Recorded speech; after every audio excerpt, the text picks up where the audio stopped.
Partnered by Times Influence.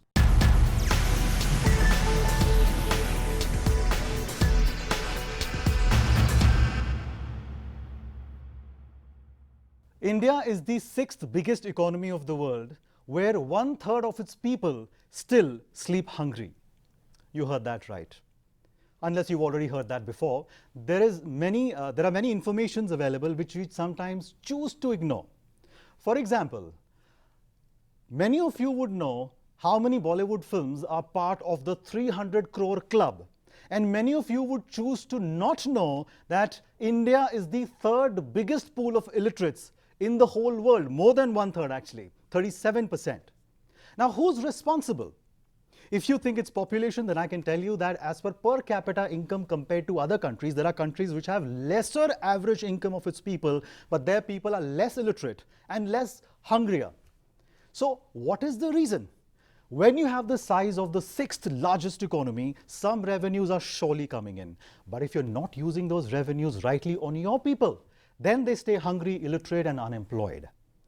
There is one tool that the governments have, which is called the union budget, to decide, regulate and control how the revenues and expenses would be dealt with. And it is of course called the union budget. But if the union budget is not done right, then comes the need for an alternative budget. And that's why we are here.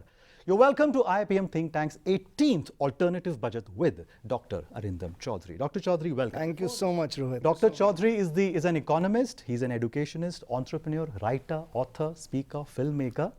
He's been on the consultative committee of the Planning Commission of India, and he is saying this time in his 18th alternative budget that this could be Modi's last Mann Ki Baat. My first obvious question to you. So how do you draw a parallel between a union budget and Mr. Modi's being last Mann Ki Baat? You know, a budget is always an opportunity for the leader of a country, for the finance minister and actually the prime minister who has a vision. You know, it's an opportunity for the prime minister to tell the nation, this is my Mann Ki Baat for you. This is what I have planned in my budget. So in a budget, the prime minister could indicate that my Mann Ki Baat is that I am going to take away from the masses and enrich a few. Or his Mann Ki Baat could be that I'm going to take away from the rich 1% and enrich the masses. And this Mann Ki Baat this time, I believe, is going to perhaps determine the results of 2019 elections. And therefore, if this Mann Ki Baat goes right, this could be his winning trump card. And if this Mann Ki Baat of his is not acceptable to the nation, it could be his last Mann Ki Baat for the nation. You mean with the budget, he can still make a difference? And can I say he can still make a comeback? Yes, but it has to be drastic. It cannot be maintaining the status quo. It has to be a drastically pro-people, pro-poor, pro-India budget. And if people feel that, yes, this budget shows that he's committed to changing this nation in reality, then they might give him another 5-year term. Okay, every year you've been addressing your alternative budgets to the finance ministers. Now this year you're talking directly to the prime minister. Now how does that work? Because first of all, I've always believed that the prime minister decides the vision and the finance minister is only the spokesperson. But more than that, this government was elected on the basis of the charisma of this man, Mr. Modi. And people look up to him. He talks directly. He doesn't talk to anybody else, but he talks directly to the people through his Mann Ki Baat. He gives great speeches and he is the leader people have been looking up to. And therefore, I think he is the person who must show that I have a vision for the masses of this country. And this budget is my last opportunity to tell you that I care about you. Okay, now you have given 6 suggestions this time to the government in your alternative budget. The first one being about universal basic income. Now, would you elaborate on this, please? Absolutely. I think that the biggest crime that we can do is keep people unemployed, keep people in an insecure atmosphere where they do not know tomorrow they have a job or not, tomorrow they have money for health, food, education, and giving people either employment or a basic minimum income is a must. And I must tell you that recently I read a judgment by the Supreme Court of India where it said that women of Vrindavan, widows of Vrindavan, should be entitled to at least 5,000 rupees per month.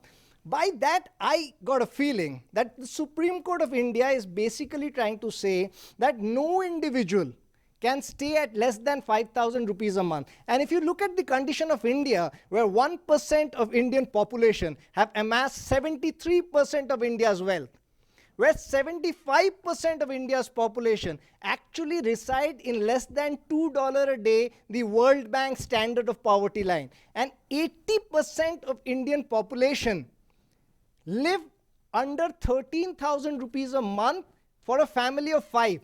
That means individuals are living at less than 2,600 per month. And this is for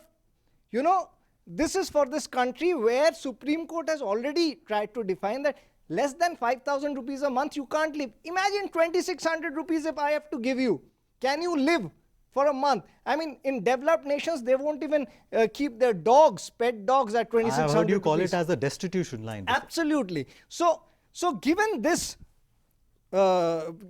situation, I think that if you want to say that I care about you, then you actually have to give 15 lakh rupees in everybody's bank account. And you have to give it year after year. And how do you give that? Modi came into power with a promise that I am going to give you 15 lakh rupees. He couldn't give. And people have been mocking about it. And I am telling, at IIPM think tank, this time we have been able to come out with a solution of giving away 15 lakh actually to not to every individual, but to every family. And I'll tell you how. Modi did 2 good things.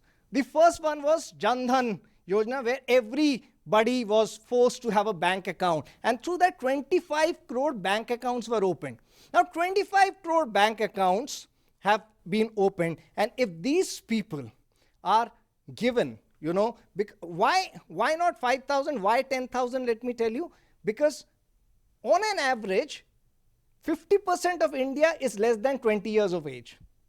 And therefore, only 50% of people have got the bank accounts, right? So 25 crore are the poor who have got a bank account now. And in these bank accounts, if you give them 10,000 rupees per month, you have actually given them a basic income that gives them dignity. And if you give them 10,000 rupees a month, it's 1,20,000 rupees per year. And 25 crore people, that means you have to budget 30 lakh crore rupees for this. 30 lakh crore rupees. And if you can give 30 lakh crore rupees, you have actually given 15 lakh per family in 5 years. Every year you are giving 3 lakh. How? 1,20,000 per head. And on an average, a family size is 5. And 2.5 accounts have been opened. So 1,20,000 into 2.5 is 3 lakhs. And 3 lakhs into 5. In the next 5 years, Modi can actually say that there will be direct money transfer. And the 25 crore account holders will have 15 lakh rupees if I'm elected back in their bank account for real. And if he promises that, then we have given dignity of living to our masses. They have a minimum basic standard of living. Every household has 25,000 rupees a month minimum income, and then you have a different country. Now, in your proposal, there's a very bold suggestion of abolishing the income tax completely. Now, if they do that, how do they get the funds? Income tax need not be abolished. But the problem is that, go worldwide and every newspaper screams that this is being done with your taxpayers' money. Now, in India, you'll never hear this is being done with the taxpayers' money. People have a feeling that we keep paying taxes and that money disappears and everybody gets pinched. This is a populist measure. If you do that, there's going to be excitement. If you don't have to pay income tax, there's going to be a sudden excitement. Wow, I don't have to pay any income tax. Income tax contributes 10 lakh crores. So basically what I'm trying to say is that if government has any other source of getting 10 lakh crores, why not abolish income tax? And I'm going to give you how government can get 10 lakh crores. In fact, I've already given 40 lakh crores, 30 lakhs for the basic universal basic income and 10 lakh to abolish income tax. Very, very simple. You know, it pinches you when petrol prices go up. When you don't know what's going to happen with that money. But the fact of the matter is, if income tax is abolished, if you know that 25 crore people are going to get 10,000 rupees every month in their bank account, you won't mind a 15% increase in petrol and petroleum product prices. And that 15% increase in petrol, diesel and petroleum product prices is equal to 40 lakh crore. I have no doubt that Mr. Modi is one bold Prime Minister who can surely, if he can do demonetization so boldly, he can surely take up this suggestion and implement it as boldly. We're going to take a short break. You're watching IIPM Think Tank's 18th alternative budget. Come back to know how a budget can change the nation. See you soon.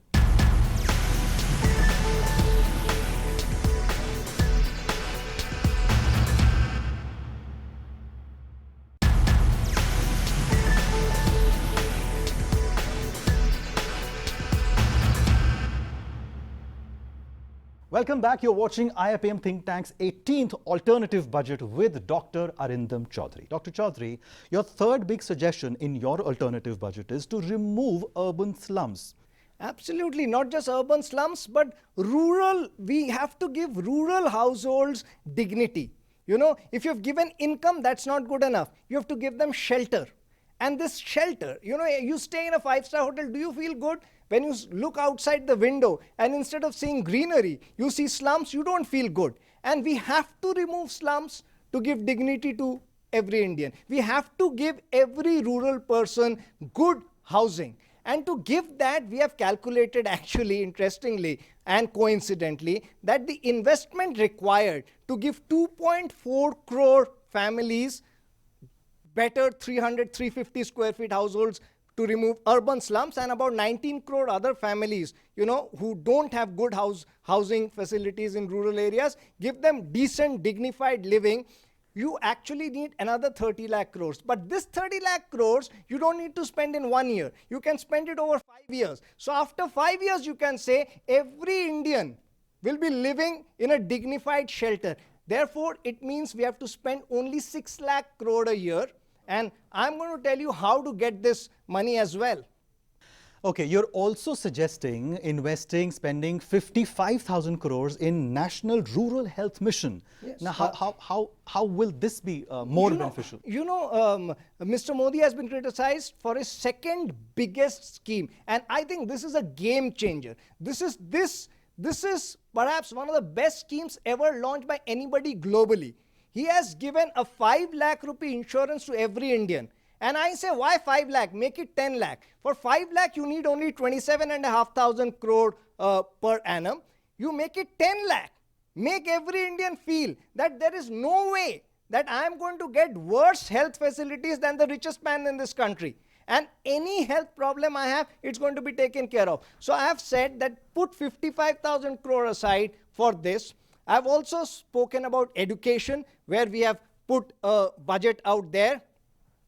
Even if you put another 45,000 crore, doesn't matter. We are talking about another lakh crore, and we have already got 6 lakh crore. So 7 lakh crore I have to give you.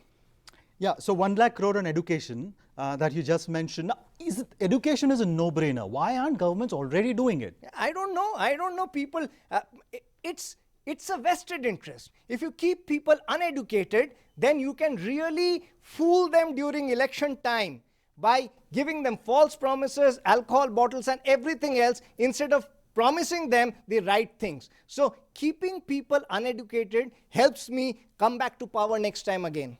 Great. Your sixth and final proposal is very interesting. Invest 6,000 crores in removal of corruption.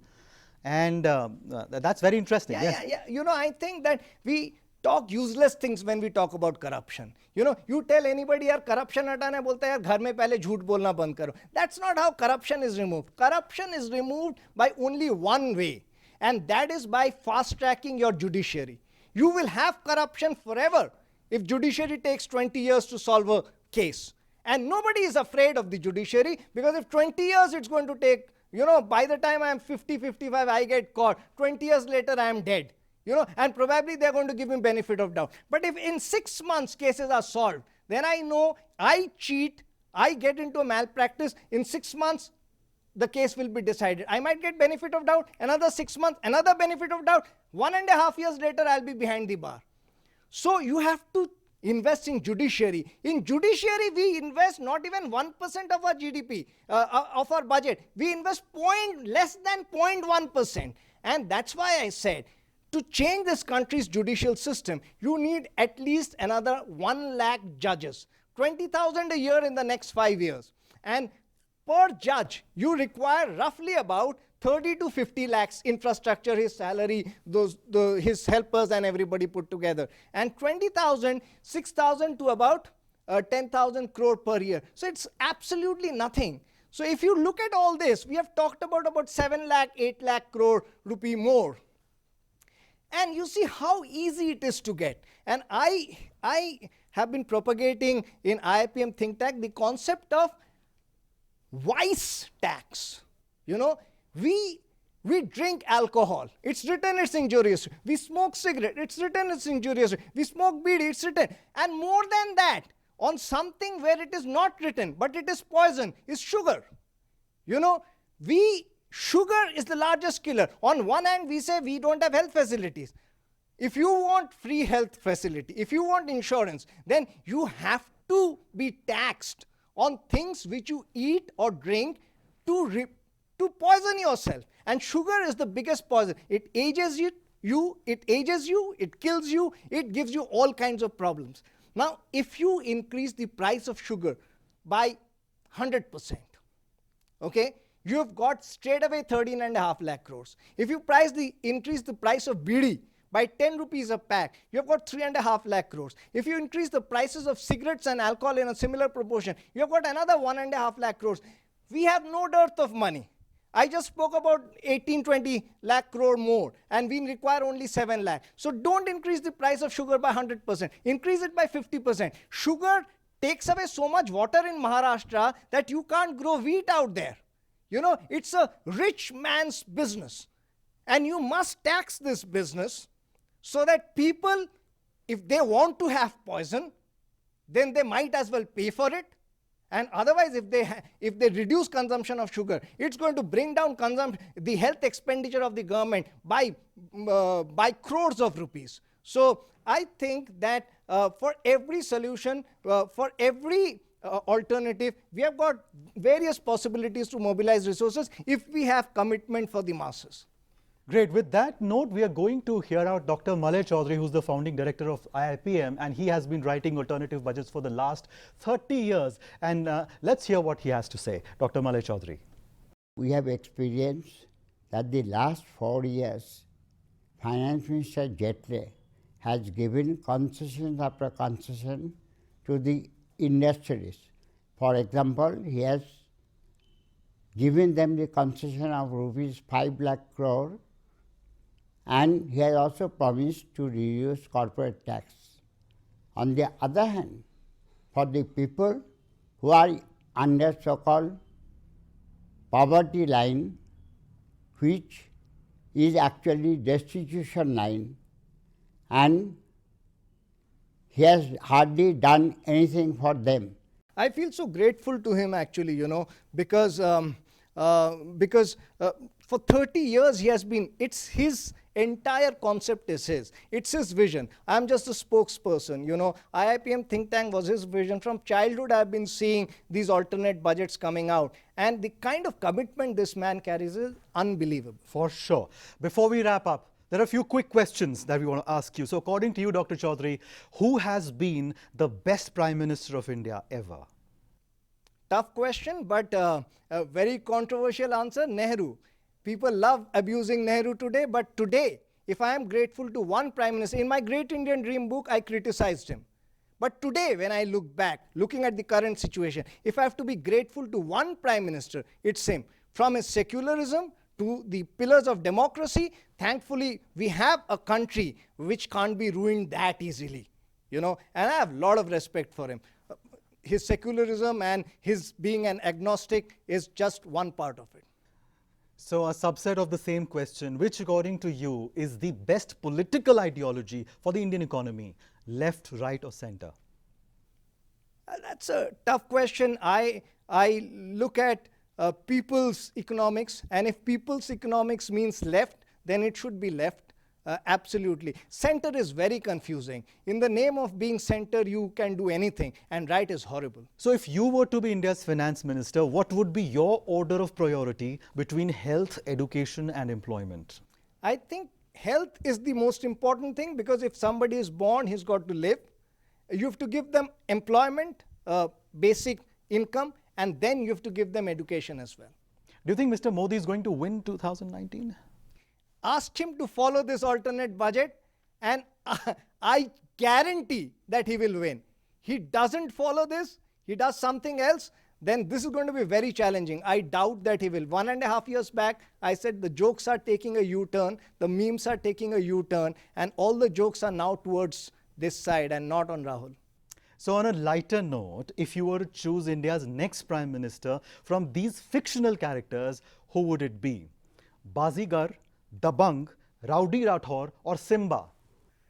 None of these. You've picked up, similar characters to our politicians, and I don't think any of them. Maybe Shah Rukh Khan of Swadesh. Oh, that's a brilliant answer. All right, great. So what Dr. Chaudhuri is telling Mr. Modi is, give them growth and you can take their vote. Wish you all a very happy budget, and we're going to end on that note. That was poetic. Thank you. Thank you and goodbye.